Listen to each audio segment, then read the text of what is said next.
বুখারী শরীফের মধ্যে একটা হাদিস, ছোট্ট একটা হাদিস। আল্লাহ রাসূল বলেছেন এক্সাম্পল স্বরূপ 10টি টাকা দিয়ে আপনি একটা জামা কিনলেন। কয় টাকা? 10 টাকা দিয়ে একটা জামা কিনলেন। রাসূল বলছে তোমার 9 টাকাই পবিত্র। কয় টাকা? 9 টাকাই পবিত্র। 1টি টাকা মাত্র তোমার হারাম। এই 1টি টাকা হারাম তুমি মানে আপনি মার্কেটে গেলেন, আমি পুরো বলি আপনাদের বোঝার জন্য। আপনি মার্কেটে গেলেন, আপনার কাছে 10 টাকা হলে একটা পাঞ্জাবি শার্ট কিনতে পারেন বা একটা পায়জামা কিনতে পারেন। তো এখন আপনার কাছে আছে 9 টাকা, আপনি আরো 1টি টাকা আছে হারাম, এই টাকাটা দিয়ে কিনে নিলেন। আল্লাহ রাসূল বলেছেন 1টি টাকা 9 টাকার সাথে লাগার কারণে পুরো 9 টাকা হারাম হয়ে গেছে।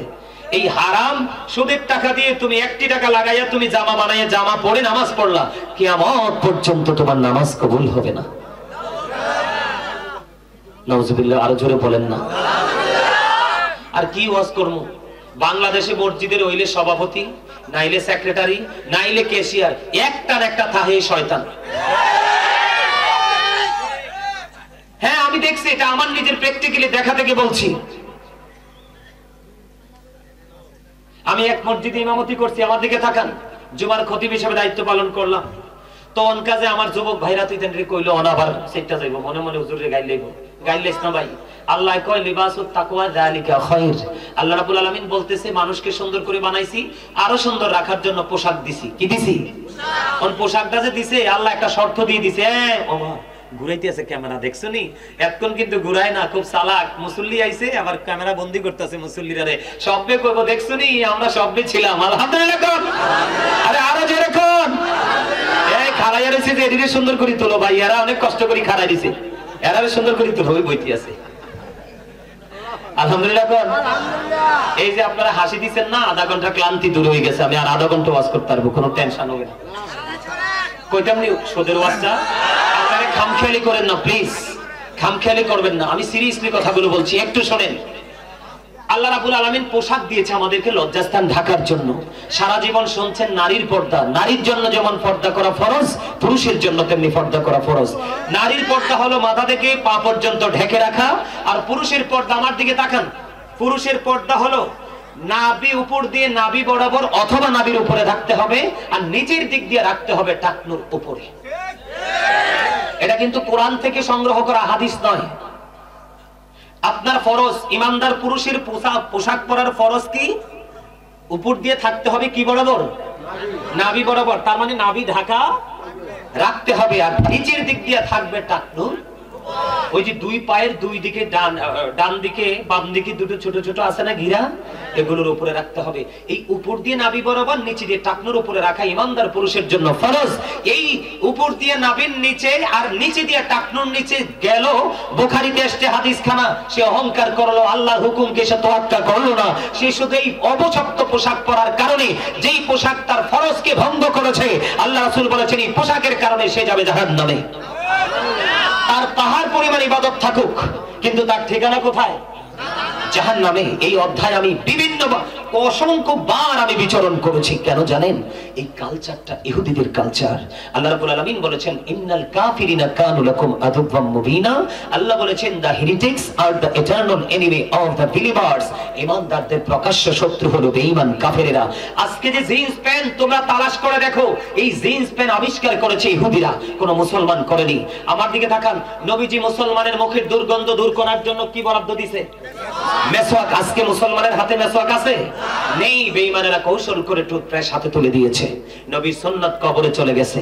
বাংলাদেশের আনাচে কানাচে ছোট থাকতে দেখেছি ফুরকানিয়া মাদ্রাসা, এরা কৌশল করে ঢুকিয়ে দিয়েছে কিন্ডারগার্টেন ইংলিশ মিডিয়াম। এখন যুবক বাবা মারা ইংলিশ মিডিয়ামের দিকে ঝুঁকে বাংলাদেশের সকালবেলা রহমতকে আউট করে দিয়েছে। ফুরকানিয়া মাদ্রাসা মারা গেছে। এগুলো বিধর্মীদের কালচার, তাদের অপকৌশল। দেখেন ইসরায়েল কিভাবে ফিলিস্তিনকে ধ্বংস করছে। এই আপনারা দেখেন, বিশেষ করে যুবকরা দেখো, তোমরা মন দিয়ে নিউজ শোনো কিনা জানি না, তোমরা দেখবে মুরব্বী দাদারা তো শোনে না, দেখবে এখন বিভিন্ন ইউরোপ কান্ট্রিতে প্রণোদনা দিচ্ছে সরকার। একটা মেয়ে একটা বাচ্চা যদি প্রসব করতে পারে, তাহলে তাদেরকে সরকারিভাবে অনেক ধরনের প্রণোদনা দিচ্ছে। তার কারণ কি জানেন? মুসলমানের সংখ্যা অনেক বেশি বেড়ে গেছে গোটা পৃথিবীতে, বেঈমান কাফেরেরা সংখ্যার মধ্যে পড়ে আছে। এই জন্য ইহুদিরা কিন্তু এনজয় করে, বিবাহ তাদের মধ্যে নেই। মন চাইছে একজন আরেকজনকে ভোগ করবে, কাগজের মতো গাছছাড়া পাতার মতো ফেলে দিবে। মেয়ের মধ্যেও কোনো ধরনের কোনো দুঃখ নেই, ছেলের মধ্যেও নেই। এই করতে গিয়ে কিন্তু ইহুদি নাসারাদের বাচ্চা কাচ্চা আসার সম্ভাবনা মরে গেছে। এই জন্য প্রণোদনা দিচ্ছে মুসলমানকে প্রতিহত করার জন্য, মুসলমানের মুসলমানিত্বকে ধ্বংস করার জন্য। তারা তাদের বাচ্চা অনেক বেশি জন্মানোর জন্য মেয়েদেরকে প্রণোদনা দিচ্ছে, কাজ হচ্ছে না। জোরে জোরে কোন নাউজুবিল্লাহ। এই জন্য বলছি, নারীরা দেখবেন মা বোনেরা পাতলা জামা পরে। আল্লাহ রাসূল বলেছেন হাদিস শরীফের মধ্যে এসেছে, যেই মহিলা পোশাক পরার পরেও তার অঙ্গ দেখা যায়, তোমরা এই মহিলাকে পোশাক পরিহিত মহিলা মনে করো না, সেই মহিলাকে তোমরা মনে করবা ল্যাংটা উলঙ্গিনী। জোরে বলেন না নাউজুবিল্লাহ। আজকে পুরুষ এবং নারী দুজনেরই পর্দা চলে গেছে, লজ্জা থাকে মানুষের চোখে। আজকে আমাদের চোখের লজ্জা কোথায় যেন হারিয়ে গেল। একমাত্র পৃথিবীর লোভ লালসা রঙিন জলসা আমাদেরকে নষ্ট করে দিল।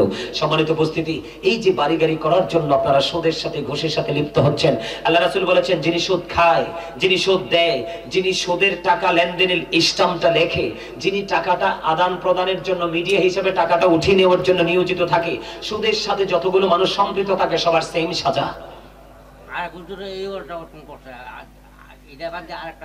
আচ্ছা দাদা, এটা যেহেতু ধরছি, এটা একটু অল্প একটু সময়ের মধ্যে শেষ করে দিই। এটা অল্প সময়ের মধ্যে দাদা।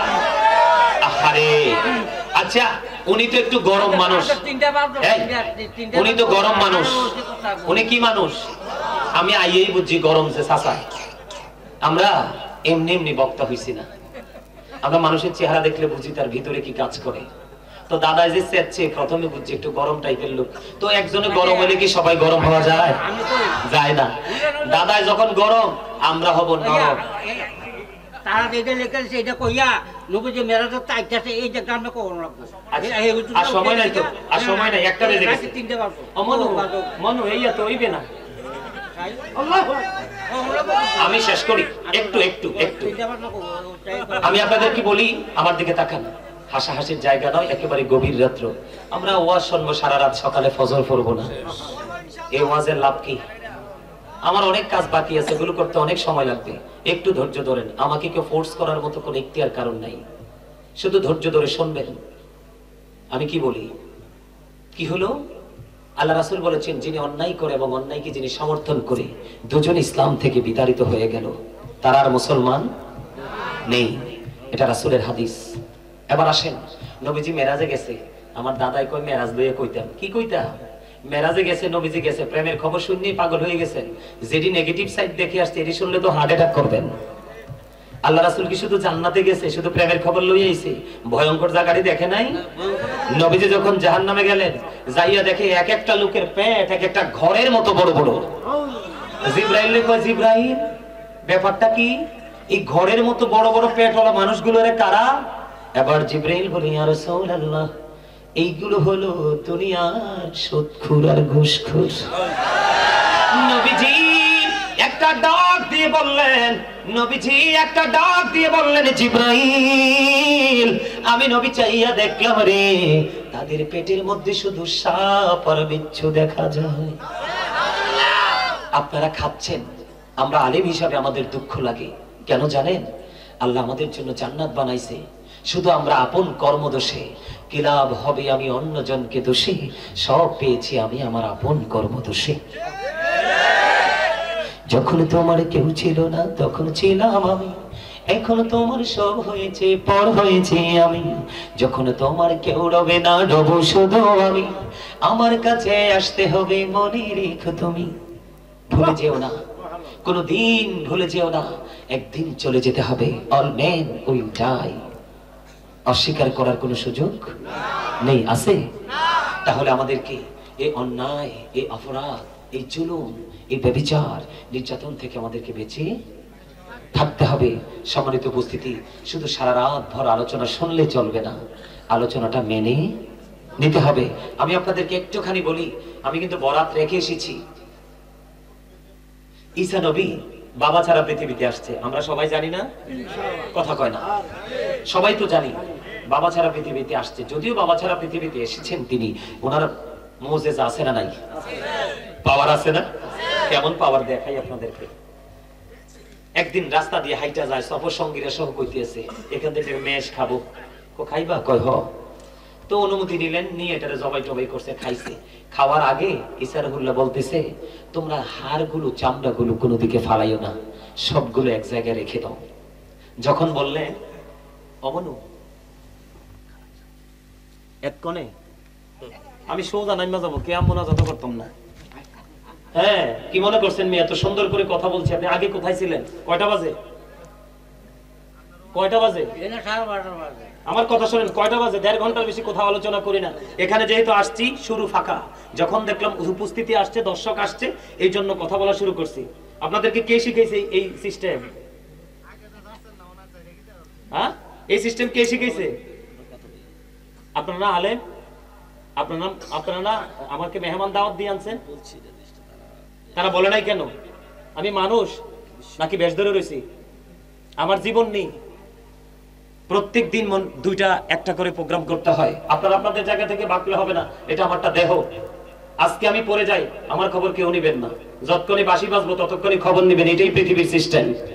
1.5 ঘন্টা ওয়াজ, আমাকে নক দিতে পারতেন আগে যে হুজুর একটু কালেকশন আছে, তাহলে আমি কি করতাম?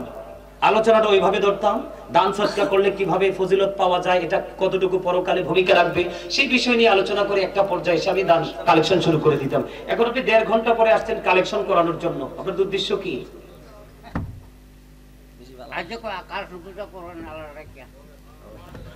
আমি বললাম তো আমি মুনাজাত দিব না, এখানে অনেক আলেম ওলামা আছে, আমার হাদিয়াও লাগবে না, সোজা নাইমা চলে যাব। না না না, এটা জুলুম মিয়া, আপনারা কি মনে করছেন এটা জুলুম? আমি যে কথা বলতেছি আমি জানি আমার কেমন লাগে। 5 মিনিট কথা বলতে পারবেন না? হ্যাঁ বলো হুজুর, আপনি তো আমাদের যে ব্যতিক্রম। তো ব্যতিক্রম মানে এর মানে তো বাস তুলে দেবেন কাঁধে?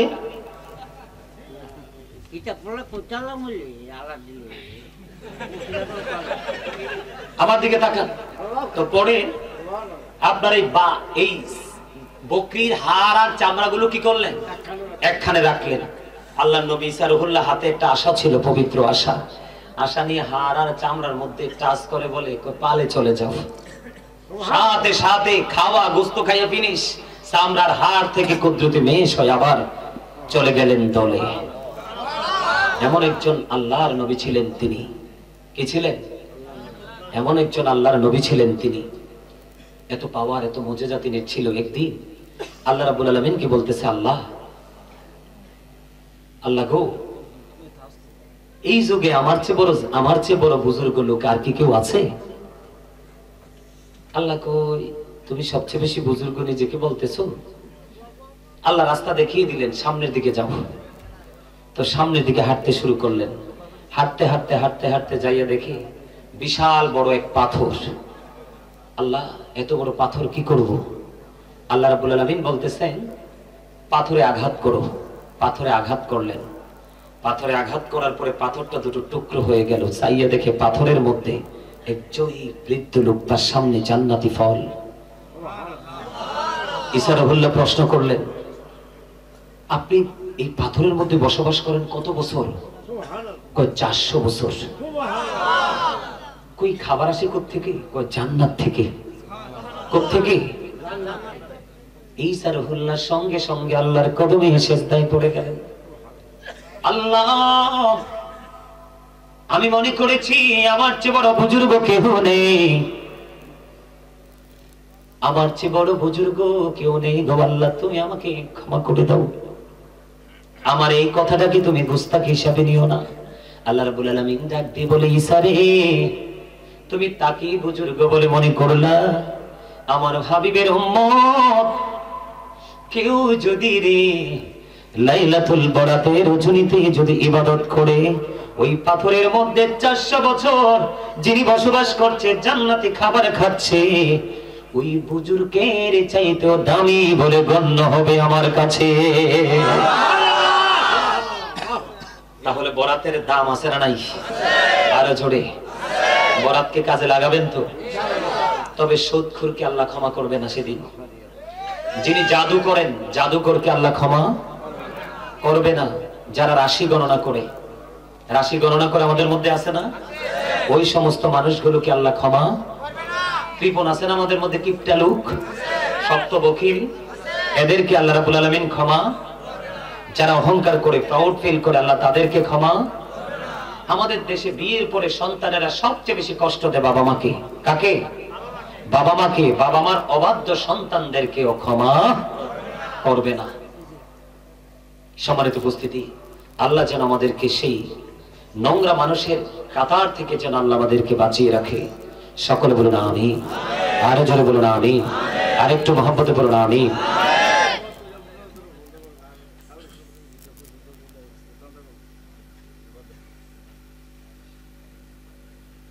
আপনারা কালেকশনটা কি জন্য চান? কিসের জন্য? আগামী বছর মাহফিলের জন্য আর কি। আচ্ছা, আপনারা কি এই বছর মাহফিলটা সবাই মিলে দিয়া করাইছেন? গ্রামের সবাই সবাই দিছে?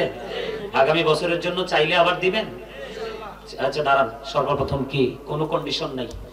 আমি এবার কখনো কোথাও কাউকে কোনো প্রেসার দিই না যে তুমি 5,000 দাও, তুমি 10,000 দাও, তুমি 20,000 দাও, আপনার কোয়ালিটি দেখে। তবে একটা কথা কইলে রাগ হইবেন কিনা জানি না, রাসূল তো এক কথা কইছে, ডরও লাগে কইতে। কোনকার মানুষ তো এই কথাগুলো শুনতে চায় না, শুনলেও মানতে চায় না। রাসূল বলছেন লা তাকবালু সালাতুম বিগাইরি তুহুর ওয়ালা সাদাকাতিন মিন গুলুল। রাসূল বলেছেন পবিত্রতা ছাড়া ইবাদত